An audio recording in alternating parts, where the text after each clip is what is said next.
সৃঞ্জয়ী যে আসল কালপ্রিট সবকিছু জেনে গেল রাজদীপ চ্যাটার্জি। এদিকে অ্যাডভোকেট ঘোষালকে চেপে ধরল বিদ্যা। হ্যাঁ বন্ধুরা, এমনটাই দেখা যাবে। বিস্তারিত জানতে ভিডিওটিতে লাইক দিয়ে চ্যানেলটি সাবস্ক্রাইব করে শুরু থেকে শেষ অবধি দেখতে থাকো। গল্পের শুরুতেই দেখা যাবে হৃদ বাড়িতে এলে রাজদীপ বলতে থাকে, আমি বিদ্যাকে কোনোভাবেই ছাড়বো না। আমি আমি কোনোভাবে বিদ্যাকে ক্ষমা করব না। আমার ছেলেকে কষ্ট দেওয়ার ফল ওকে ভুগতে হবে। ওর এতটা সাহস কি করে হয় আমার ছেলেকে কষ্ট দেওয়ার? এর জন্য ওকে আমি আমি শাস্তি দেব। ওকে আমি বলবো যে ও কেন এমনটা করলো। আমার ছেলের চোখে জল আমি কিছুতেই মেনে নেব না, কিছুতেই না। ও কি ভেবেছে ওকে ছাড়া আমার ছেলে থাকতে পারবে না? ওকে ছাড়া আমার ছেলের জীবন একদম নষ্ট হয়ে যাবে? কখনোই না। আমার ছেলের জীবন সুন্দর করে গুছিয়ে তুলবো। আমি আমার ছেলের জীবনটা আমি সুন্দর করে সাজিয়ে দেব। কখনো আমার ছেলেকে আমি কষ্ট পেতে দেব না। এই কথা শুনে তখন দেখা যাবে হৃদ বলতে থাকে, ড্যাড তুমি কাকে ফোন করছো? এভাবে কেঁদো না প্লিজ, তোমার কান্না আমি শুনতে পারি না। এরপরে দেখা যাবে রাজদীপ বিদ্যাকে ফোন করে বলতে থাকে, বিদ্যা তুমি একদম ঠিক করলে না। আমার ছেলেকে কাঁদিয়েছো, তোমার কখনো ভালো হবে না। আমার ছেলে কাঁদছে, যেটা আমি মেনে নিতে পারছি না। তোমাকে আমি সবসময় অভিশাপ দেব, তুমি কখনো সুখী হতে পারবে না। আমার ছেলেকে কাঁদিয়ে কখনোই সুখী হতে পারবে না। এই কথা শুনে বিদ্যা বলতে থাকে, আমি আপনার ছেলেকে কাঁদাইনি, বরং বরং আপনারাই আপনার ছেলেকে কাঁদাচ্ছেন। আপনার ছেলেকে আপনারা এমন ভাবে রেখেছেন, ও কিছুই বুঝতে পারছে না। এরপরে দেখা যাবে রাজদীপ ফোন কেটে দিলে বিদ্যা বলতে থাকে, আমি কি করব, কোথায় যাব, আমি কিছুই বুঝতে পারছি না। চারপাশ থেকে কেন আমাকে এভাবে গিলে নেওয়া হচ্ছে? কেন আমাকে সবাই সবাই মিলে কেন অপবাদ দিচ্ছে? আমি তো কোনো অন্যায় করিনি, তবে কেন আমাকে প্রতিনিয়ত সবার সামনে ছোট হতে হচ্ছে? রিক, তুমি কেন আমাকে বুঝতে পারছো না? কেন বুঝতে চাইছো না যে সমস্তটা সাজানো, সমস্তটা একটা নাটক। আমাদের দুজনকে আলাদা করার জন্য সবাই উঠে পড়ে লেগেছে, সবাই মিলে একটা নোংরা জঘন্য নাটক সাজিয়েছে। তুমি যদি বুঝতে পারতে তবে অবশ্যই আমাদের সংসারটা সুন্দর হতো। এভাবে আমাদের সংসারটা এরকম করে নষ্ট হয়ে যেত না। এরপরে দেখা যাবে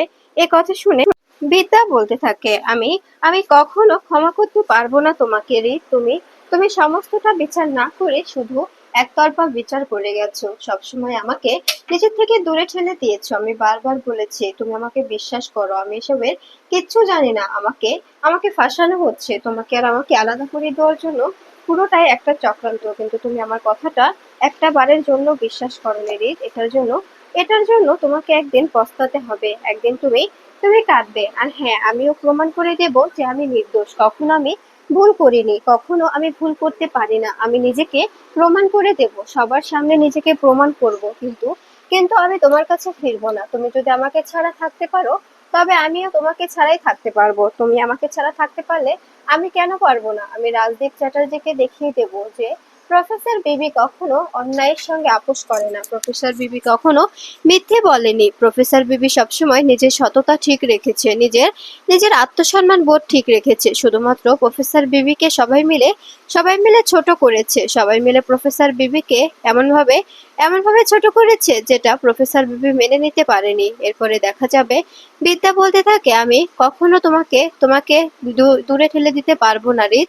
তোমাকে আমি কতটা ভালোবাসি তুমি নিজেও জানো না। কিন্তু তুমি আমার সঙ্গে যেটা করলে সেটা একদম ঠিক করলে না। সেটা করা একদম ঠিক হলো না তোমাকে আমি বারবার বোঝানোর চেষ্টা করেছি, তুমি কিছুতেই আমাকে বুঝতে চাওনি। সবসময় আমাকে দূরে ঠেলে দিয়েছো। এরপরে দেখা যাবে বিদ্যা আরো বলতে থাকে, অনেক অনেক চেষ্টা হয়েছে, অনেক রকম চেষ্টা করেছি, আর নয়। এবার নিজের জন্য বাঁচতে শিখবো। এবার আর কারোর জন্য নয়, নিজের জন্য বাঁচবো। এবার আমি নিজের জন্য লড়াই করব। অন্য কারোর জন্য লড়াই করার কোনো প্রশ্ন আসে না। এরপরে দেখা যাবে বিদ্যা বলতে থাকে, আমি শুধু নিজেকে নির্দোষ প্রমাণ করতে চাই। একটাবার নিজেকে নির্দোষ প্রমাণ করব, তারপরে। এরপরে দেখা যাবে বিদ্যা পঙ্কজ খাসনবিশের কাছে আসে। সেখানে এসে বলতে থাকে, স্যার আপনার সঙ্গে আমার কিছু কথা ছিল। এই কথা শুনে পঙ্কজ খাসনবিশ বলতে থাকে, হ্যাঁ বলুন, কি বলবেন? তখনই বিদ্যা বলতে থাকে, একটা কথা বলুন তো।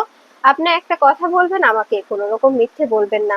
তখনই দেখা যাবে এ কথা শুনে দেখা যাবে পুলিশ অফিসার বলতে থাকে, হ্যাঁ বলুন, কি শুনতে চান আপনি? তখনই বিদ্যা বলে, আচ্ছা সত্যি করে বলুন তো, আপনি আপনি আমাকে একটা কথা সত্য করে বলবেন। ওই কনিষ্ক বিশ্বাসের কথা যে আপনি আমাকে বলেছেন, যে গাড়িটা কনিষ্ক বিশ্বাসের, সেই গাড়িটার সমস্ত কিছু আপনি জানেন, তবে আমাকে কনিষ্ক বিশ্বাসের সঙ্গে দেখা করিয়ে দিন, আমি কনিষ্ক বিশ্বাসের সঙ্গে দেখা করতে চাই। এ কথা শুনে দেখা যাবে দেখা যাবে পঙ্কজ ফার্স্ট বেশ অবাক হয়ে যায় আর বলতে থাকে, এসবের মানে কি? এখন আমি কনিষ্ক বিশ্বাসকে কি করে আপনার সঙ্গে দেখা করিয়ে দেব? উনি তো এখন নেই। তখনই বিদ্যা বলে, কেন বড়বাবু এভাবে ভয় পাচ্ছেন কেন? তখনই বড়বাবু বলে, আমার সময় নেই, আমাকে বেরোতে হবে, আপনার সঙ্গে কথা বলার মতো সময় আমার নেই। আর আপনার ব্যক্তিগত জীবন নিয়ে কোনো রকম ইন্টারেস্টও নেই, আপনার ব্যক্তিগত জীবন নিয়ে আপনি নিজেই নিজেই সমস্তটা বুঝুন, আমাকে প্লিজ এসবের মধ্যে টানবেন না। তখনই বিদ্যা বলে, কেন কেন এরকম করে দূরে সরে যাচ্ছেন, পালিয়ে যাচ্ছেন? আপনাকে আপনাকে পালানো মানায় না। কি টাকা খেয়েছেন? অনেক টাকা, তাই না? তখনই দেখা যাবে এ কথা শুনে পঙ্কজ কাশ্যপীশ বলতে থাকে, কি বলতে চাইছেন আপনি? টাকা খেয়েছে মানে? এসবের মানে কি? তখনই বিদ্যা বলে, হ্যাঁ সত্যি বলছি আমি। আপনি তো অনেক টাকা খেয়েছেন, মোটা অঙ্কের টাকা নিয়েছেন আমাকে আমাকে সবার সামনে কুলুষিত করার জন্য। কি তাই না? সত্য কথা বলুন, মিথ্যে বলবেন না। একদম একদম মিথ্যে বলবেন না। আপনি কনিষ্ক বিশ্বাসের সঙ্গে আমার দেখা না করাতে পারলে আজকে আমি আপনাকে এখান থেকে ছাড়বো না। তখনই দেখা যাবে কথা শুনে বড়বাবু বিদ্যার কাছে হাত জোড় করে ক্ষমা চায় আর বলতে থাকে, আপনার সঙ্গে কথা বলার মতো সময় আমার নেই, আমাকে বেরোতে হবে, প্লিজ আমাকে ডিস্টার্ব করবেন না, আমার রাস্তা রাস্তা ছেড়ে দিন।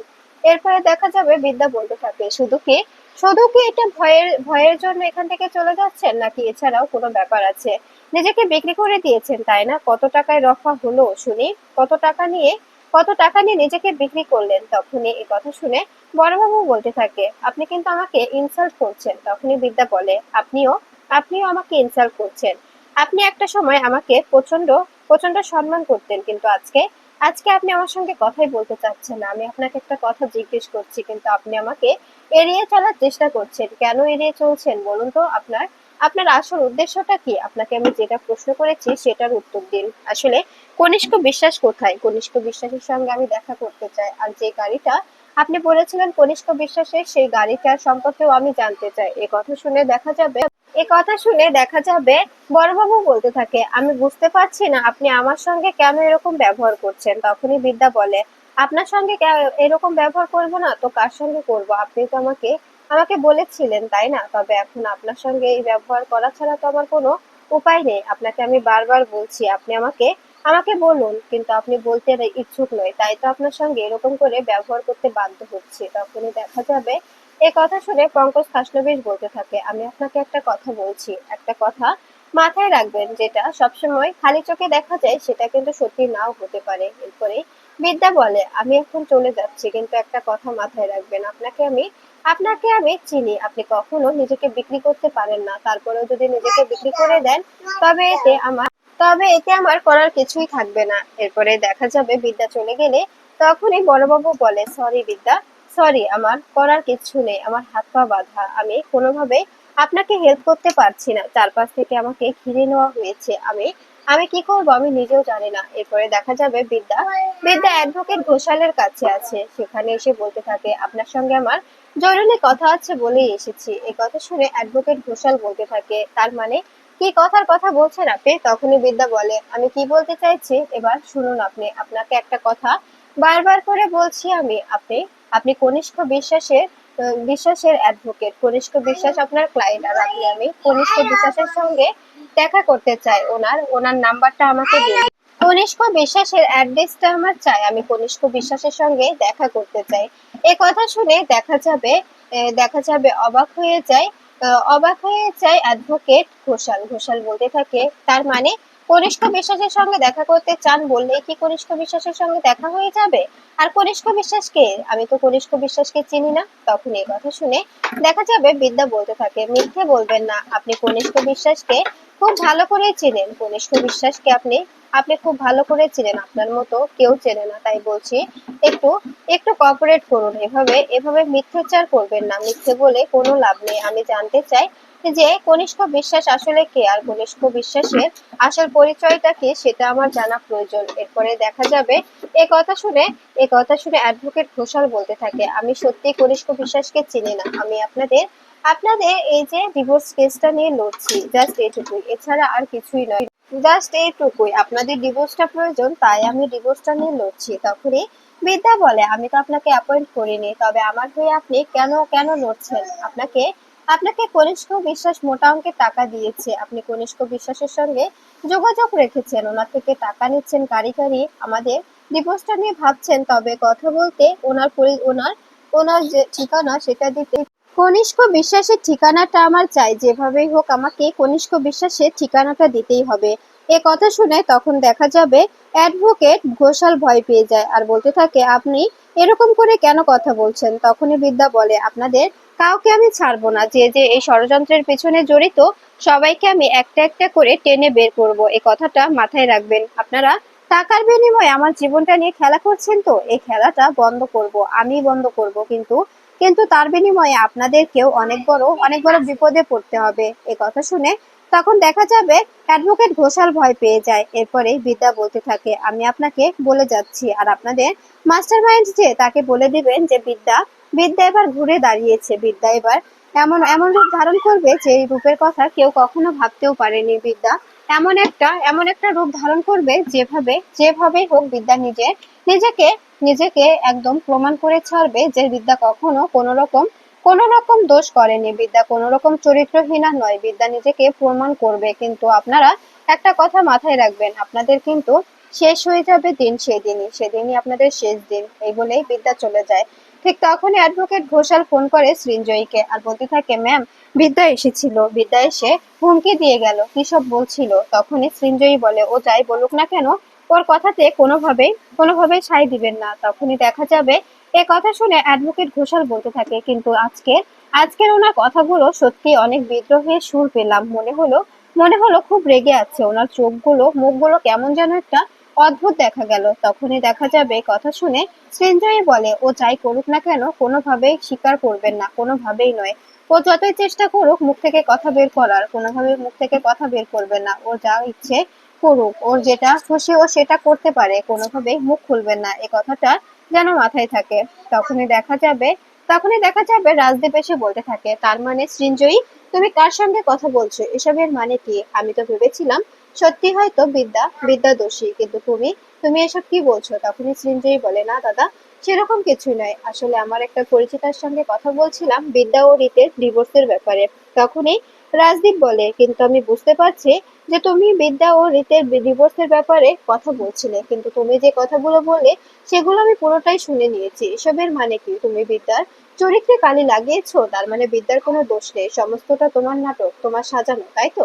তখনই দেখা যাবে এ কথা শুনে সৃঞ্জয়ী ভয় পেয়ে যায়। সৃঞ্জয়ী চুপচাপ দাঁড়িয়ে থাকে, কোনো উত্তর দিতে পারে না। তখনই দেখা যাবে রাজদীপ চ্যাটার্জি বলতে থাকে, তোমার এই কাজটা করা একদম ঠিক হয়নি, একদম ঠিক হয়নি তোমার তোমার এই কাজটা করা একদম ঠিক হয়নি। একজন মেয়ে হয়ে অন্য একটি মেয়ের চরিত্রের দিকে আঙুল তোলা, চরিত্র হরণ করা, এটা একদম ঠিক হলো না। তুমি বুঝতে পারছো না? আমি চাই যে আমার ছেলে বিদ্যার কবল থেকে বেরিয়ে আসুক, কিন্তু আমি এটা চাই না যে একটা মেয়ের সমস্ত কিছু বিসর্জন দিয়ে তুমি বিদ্যাকে ছোট করবে। আমি এটা কিছুতেই মেনে নিতে পারবো না। এ কথা শুনে দেখা যাবে সৃঞ্জয়ী বলে, দাদা আপনি এসব কি বলছেন?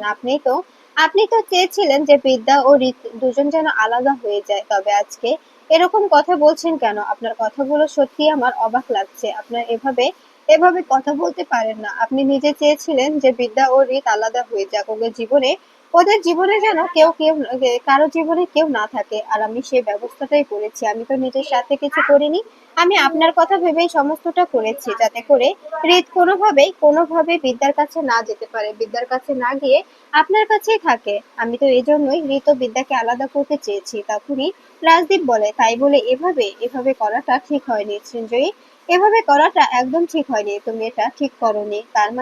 তার মানে বিদ্যার কোনো দোষ নেই, পুরোটাই একটা সাজানো গল্প, তাই তো? তখনই দেখা যাবে সৃঞ্জয়ী বলে, না দাদা, সত্যি সত্যি বিদ্যা আপনার শারীরিক হরণ করেছে। ও আপনাকে আপনাকে শারীরিকভাবে নির্যাতন করেছে। ও আপনাকে ও আপনাকে ও কলেজে সবার সামনে লোকজন দিয়ে মারিয়েছিল, এটা সত্যি। এরপরে দেখা যাবে রাজদীপ বলে, আমি বুঝতে পারছি না আসলে বিদ্যার দোষটা কোথায়, বিদ্যা সত্যি দোষী নাকি নির্দোষ সেটা সত্যিই আমার জানা নেই।